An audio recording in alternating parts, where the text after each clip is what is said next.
Hi, I wanted to present my final project tonight. What I did is I made some revisions to my online elementary statistics course, which is Math 170. The first item on my IDP was instructional design. What I wanted to do is I wanted to organize the course information page of my course a little bit more clearly. I wanted there to organize the material so that all of the modules and activities were easier to find. I wanted there to be the information to be clear and presented in a manner where the students were going to have more success. So what you'll notice is on the left here, I have the course homepage for the course that I taught in the summer. On this homepage, you'll notice here's the announcements, here's course calendar, but on the left here are a series of tabs or a list of tabs where the students can access their homework, quizzes, information relevant to the course, which I will discuss later, discussion boards, etc. Here's the revised course that I did for the practicum class.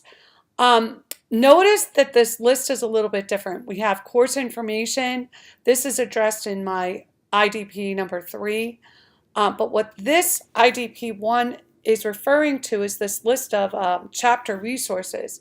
So I don't even have a chapter resource tab on the left. So this is what I created. If I click on the chapter resources, you'll see I have a list of all of the chapters that we cover in the class.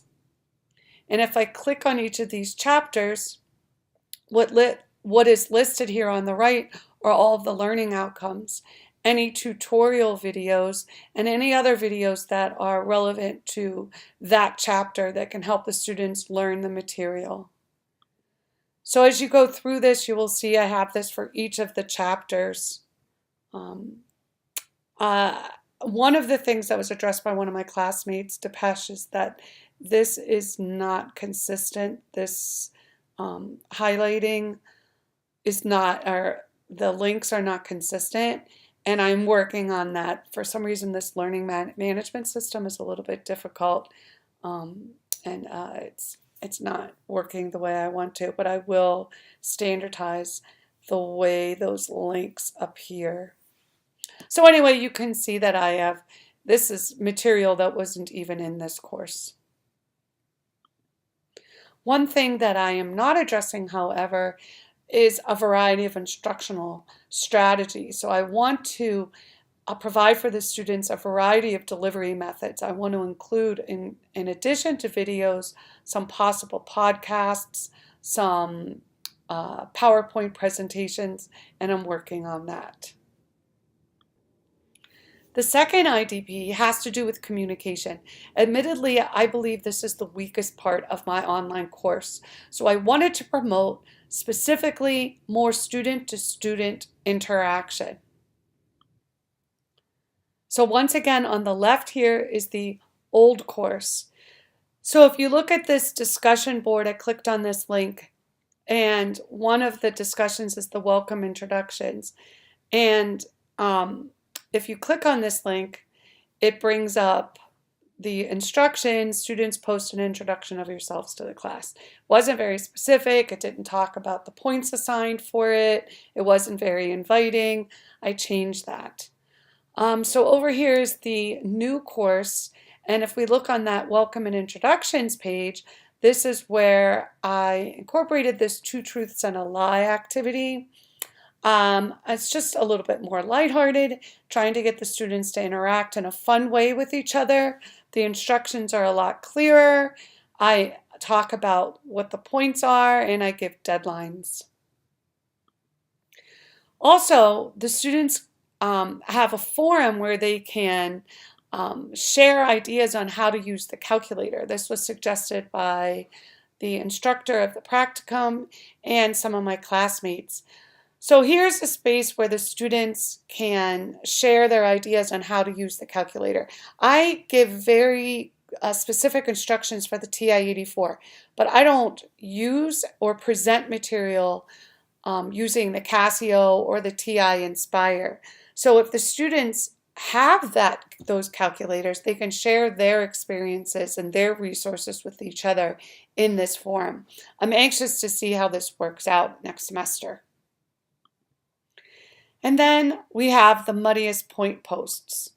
So after chapter 2, the students should post what their questions they might have related to each of the chapters. So I changed the instructions for this.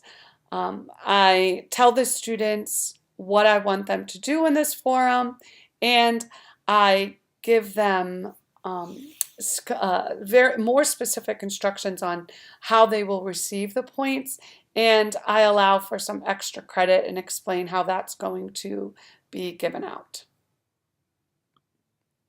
I'm really excited about the changes I made to my course related to this communication, the student-to-student interaction.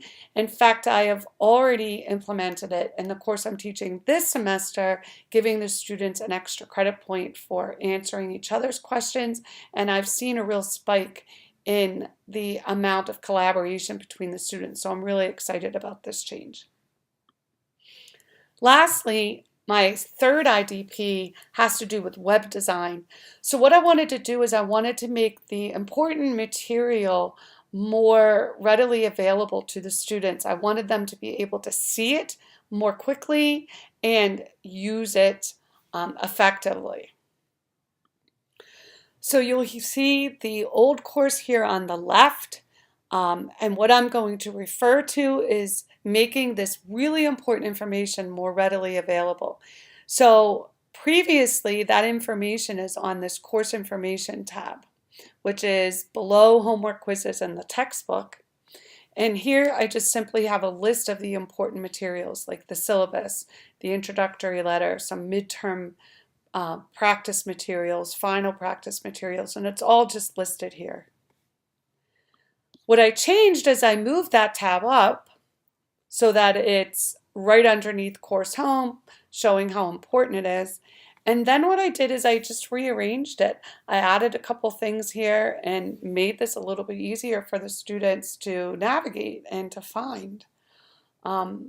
So I'm really excited about this too, because I'm hoping this will help answer some of their questions.